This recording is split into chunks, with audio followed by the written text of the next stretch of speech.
संपूर्ण सृष्टि के मानव परिवारों सुस्वागतम। आज मैं आप लोगों को जन्मदिन के लिए कुछ नया टिप्स दे रहा हूं, जो आप स्वीकार करेंगे और उससे आपकी जन्मदिन से शुभकामना मिलना संभव होगा। तो हम चलते हैं। पहले हम बताएंगे आपको कि जन्मदिन के दिन क्या करेंगे। हम अपने इष्ट मित्र को अपने दरवाजे पर बुलाते हैं, अपने घर में बुलाते हैं या अपने फैमिली को एकत्रित करते हैं और उसके बीच में हम केक काटते हैं। तो केक के जगह पर हम क्या करेंगे, यह शरीर रसायन से चलती है और रसायन स्वामी प्राकृतिक हमारे सूक्ष्म रूप में रहने वाले प्राकृतिक देवता होते हैं, प्राकृतिक भगवान होते हैं, जो अग्नि जल पृथ्वी वायु आकाश जो हमें सुख देने का काम किया, वो मेरे लिए वो देवता और भगवान बना। सूर्य हमें सुख देते हैं, प्रकाश देते हैं, अंधकार से दूर करते हैं। जल हमें जिलाने का, जिंदा रखने का काम करती है। पृथ्वी हमें चलने का और आहार भक्षण करने का शक्ति प्रदान करती हैं और सारे भौतिक सुख प्रदान करती हैं। तो अग्नि जल पृथ्वी वायु आकाश प्राकृतिक के सारे हमारे देवी देवता, जो हमारे ऋषि महर्षि, जो हमारे पिता पितामह माता मातामह, जितने सारे हैं माता पिता गुरु भगवान हैं, उस दिन जन्मदिन के दिन सबको बैठाकर, अपने परिवार को, अपने समाज को बैठाकर और उनके लिए आप कुछ व्यवस्था करें। फल मंगा लें, नारियल हो, सेव हो, जो भी फल हो, समय अनुसार मौसम अनुसार फल मंगाकर, जो हमारे इष्ट हैं, जिनको मैं भगवान मानता हूँ, हिंदू मुस्लिम सिख ईसाई बौद्ध जैन धर्म उपधर्म, सारे धर्म उपधर्म में कहीं ना कहीं कोई न कोई तस्वीर को मानने वाला है, फोटो को पूजा करने वाला, कोई नाम को पूजा करने वाला, कोई भगवान को पूजा करने वाला, कोई पत्थर को पूजा करने वाला। हर प्रकार के मनुष्य हर प्रकार के देवी देवताओं को मानने वाले हैं।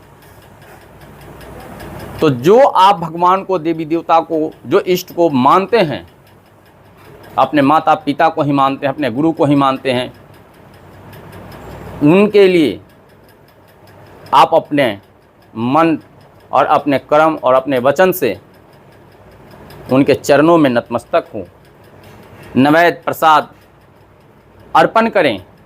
थाल में खूब अच्छा सजा लें, मेवा मिष्ठान हो, तस्मई हो, सेवई हो, जो भी आप पकवान बनाए हो, या मिष्ठान हो या फल हो या थोड़ा हो या ज़्यादा हो, उससे कोई मतलब नहीं है। थाल में सजा लें, सजाकर और अपने सब लोग मिल करके प्रार्थना करें। फूल सकारात्मक ऊर्जा देती है। लाल फूल, बेली, चमेली, चंपा, जूही, अड़हुल, कनेर, ये सारे में गुण हैं, रसायन गुण हैं। हम उन्हें लाते हैं, स्पर्श करने में भी हमें बहुत सारे कुछ मिलते हैं। स्पर्श चिकित्सा का नाम सुने होंगे, स्पर्श करके इलाज होता है।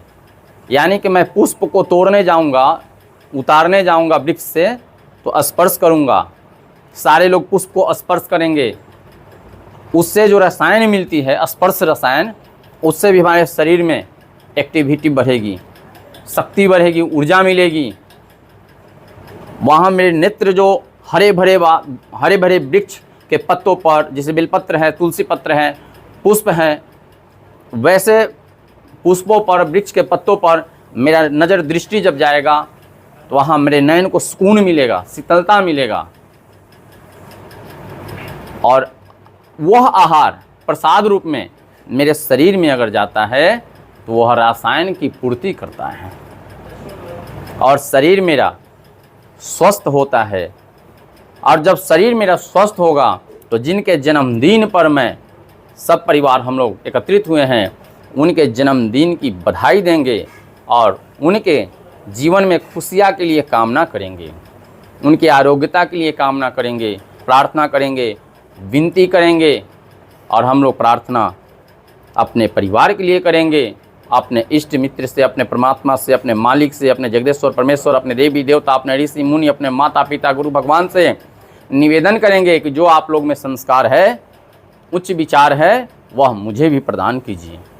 और इस मृतलोक में जिंदगी जीने के लिए, सुख शांति प्राप्त करने के लिए बुद्धि प्रदान करें, धन प्रदान करें और हमारे शरीर में शक्ति प्रदान करें।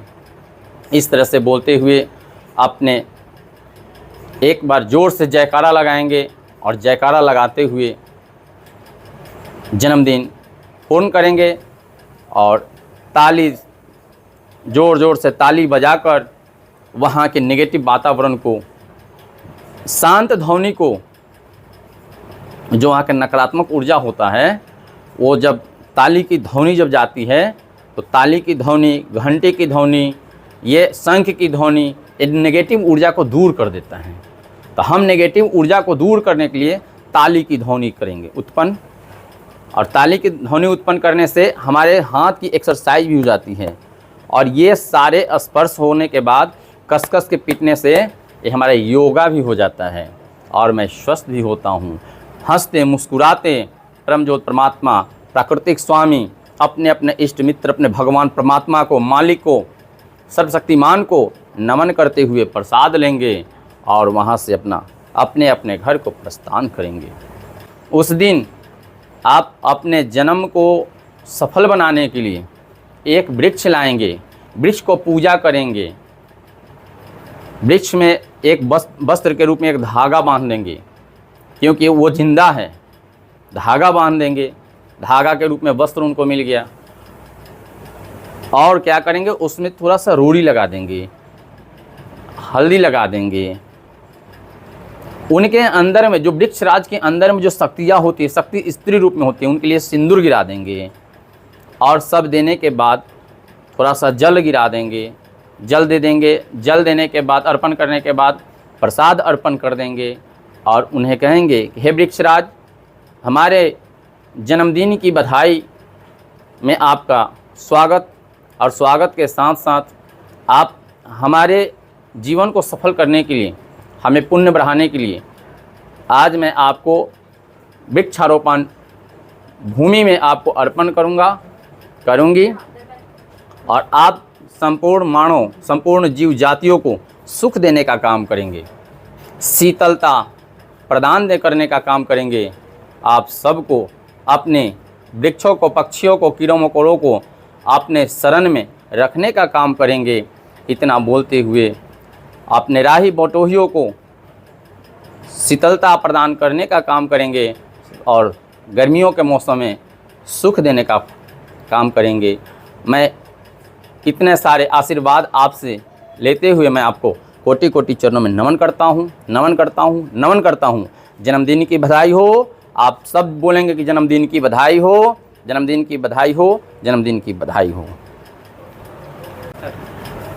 तो लास्ट में हम लोग सब कोई मिलजुल कर एक गाना गा लेंगे हम लोग। बधाई हो बधाई, जन्मदिन की बधाई, सब परिवार मिलकर आया खाने को मिठाई। बधाई हो बधाई, जन्मदिन की बधाई।